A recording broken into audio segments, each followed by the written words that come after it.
Assalamualaikum warahmatullahi wabarakatuh. Jumpa lagi dalam channel Dudi Belajar. Oke, pada kesempatan ini kita akan mendiskusikan pergeseran kurva. Pergeseran kurva ini sering menjadi kebingungan bagi mahasiswa pengantar ekonomi baik mikro maupun makro. Jika ada sebuah fungsi yang dinyatakan dalam sebuah kurva, kemudian terjadi shock atau perubahan pada sebuah variabel, maka mereka bingung apakah kurva tersebut bergeser, berputar, atau hanya titiknya bergerak sepanjang kurva. Nah, untuk itu mari kita simak yang berikut ini. Sebagai contoh adalah perubahan pada garis anggaran. Misalkan kita punya kuadran dengan dua sumbu, yaitu sumbu datarnya adalah Qx atau kuantitas barang X, kemudian sumbu tegaknya adalah Qy atau kuantitas dari barang Y. Misal kita punya persamaan Qx Px plus Qy sama dengan M, di mana Px adalah harga barang X, kemudian Py adalah harga barang Y, dan M adalah anggaran yang dipunya oleh seseorang. Kita berikan tanda sama dengan mengasumsikan bahwa semua anggaran dihabiskan. Nah, agar sesuai dengan sumbu, bahwa sumbu tegak adalah Qy, maka Qy kita taruh di sebelah kiri sama dengan, sehingga diperoleh persamaan Qy sama dengan M per Py minus Px per Py dikalikan Qx. Nah, kita tahu bahwa dalam persamaan linear nanti kalau digambar, M per Py adalah sebagai intercept atau titik potong terhadap sumbu tegak, kemudian minus Px per Py adalah slope atau kemiringan garis. Nah, kita tahu bahwa Qy dan Qx adalah variabel yang terdapat pada sumbu kurva. Nah, kemudian Px, Py, dan M adalah tidak terdapat pada sumbu dalam kurva. Nah, ini adalah gambar garis anggaran atau budget constraint atau budget line dalam bahasa Inggris, yaitu merupakan titik-titik kombinasi antara barang X dan Y yang bisa diperoleh dengan harga Px dan Py dengan anggaran yang sama, yaitu sebesar M dalam kasus ini. Nah, ini mempunyai slope negatif sebesar min Px per Py, kemudian mempunyai intercept sebesar M per Py. Nah, kita mulai simulasi perubahan, yaitu yang pertama adalah perubahan nilai variabel yang terdapat pada sumbu. Misalkan kita contohkan perubahan terjadi pada Qx, yaitu Qx turun dari Qx1 menjadi Qx2. Nah, pada posisi pertama, ketika kuantitas X besar Qx1 dengan anggaran M, maka kuantitas yang bisa diperoleh adalah sebesar Qy1, sehingga keseimbangannya adalah M1 strip 1.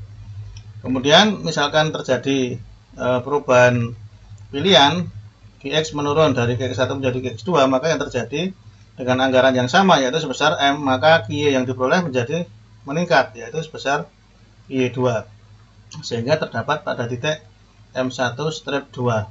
Nah, dari dua titik tersebut kita bisa simpulkan bahwa perubahannya adalah bergerak di sepanjang kurva, bergerak di sepanjang titik di sepanjang kurva, yaitu dari titik M1 strip 1 ke titik M1 strip 2.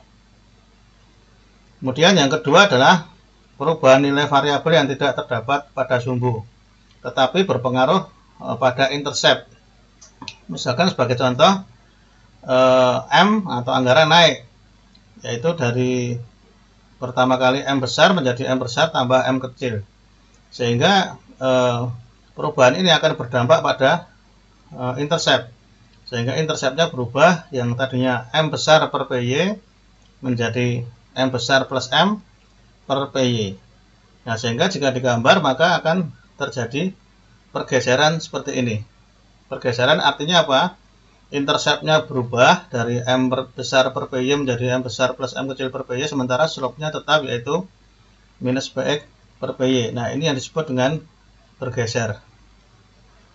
Nah, kemudian yang ketiga adalah perubahan nilai variabel yang tidak terdapat pada sumbu. tetapi berpengaruhnya pada slope. Misalkan kita ambil contoh yang berubah adalah Px. Misalkan Px naik. Ya, dari Px menjadi misalkan 1,1 Px. Sehingga slope akan berubah. Yang tadinya minus Px per Py, slope ya, sehingga menjadi minus 1,1 Px per Py. Nah, ini menjadi lebih tegak slope-nya. Sehingga kemudian kurvanya menjadi berputar berlawan searah jarum jam. Karena slope-nya lebih besar dari min Px per Py, harga mutlak slope-nya menjadi minus 1,1 Px per Py. Harga mutlak lebih besar berarti kemiringan garisnya lebih tegak.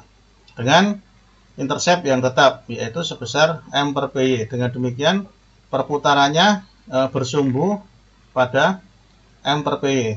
Sehingga perubahannya adalah berputar dengan intercept sebagai sumbu putar. Nah, yang keempat, perubahan nilai variabel yang tidak terdapat pada sumbu tetapi berpengaruh pada slope dan intercept sekaligus. Nah, kita ambil contoh misalkan PY yang berubah, PY naik. Jadi kita tahu PY masuk ke dalam komponen slope dan juga komponen intercept. Misalkan PY berubah atau naik menjadi 3PY misalkan. Nah, sehingga harga Y naik menjadi 3PY, PY menjadi 3PY, sehingga slope kemudian berubah dari min 3Px per Py menjadi minus Px per 3Py. Dan intercept juga berubah dari tadinya M per Py menjadi M per 3Py. Nah, sehingga kemudian gambar kurvanya menjadi seperti ini. Jadi kemiringannya menjadi lebih landai ya, karena harga mutlaknya lebih kecil. Sementara slope-nya, intercept-nya juga menurun dari M per 3PY menjadi M per PY menjadi M per 3PY. Jadi slope intercept-nya menurun, kemudian slope-nya harga mutlaknya lebih kecil sehingga menjadi lebih datar. Sehingga perputarannya adalah berlawanan arah dengan jarum jam. Nah, berputarnya ini bebas, beda dengan yang sebelumnya tadi. Kalau tadi karena intercept-nya sama berpusat pada intercept, maka ini tidak berpusat pada intercept sehingga perputarannya bebas.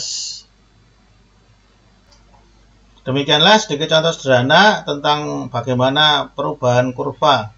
Semoga dengan contoh ini menjadikan teman-teman lebih mudah dalam menuangkan perubahan variabel dari sebuah kebijakan yang dinyatakan dalam kurva. Terima kasih, semoga bermanfaat. Assalamualaikum warahmatullahi wabarakatuh.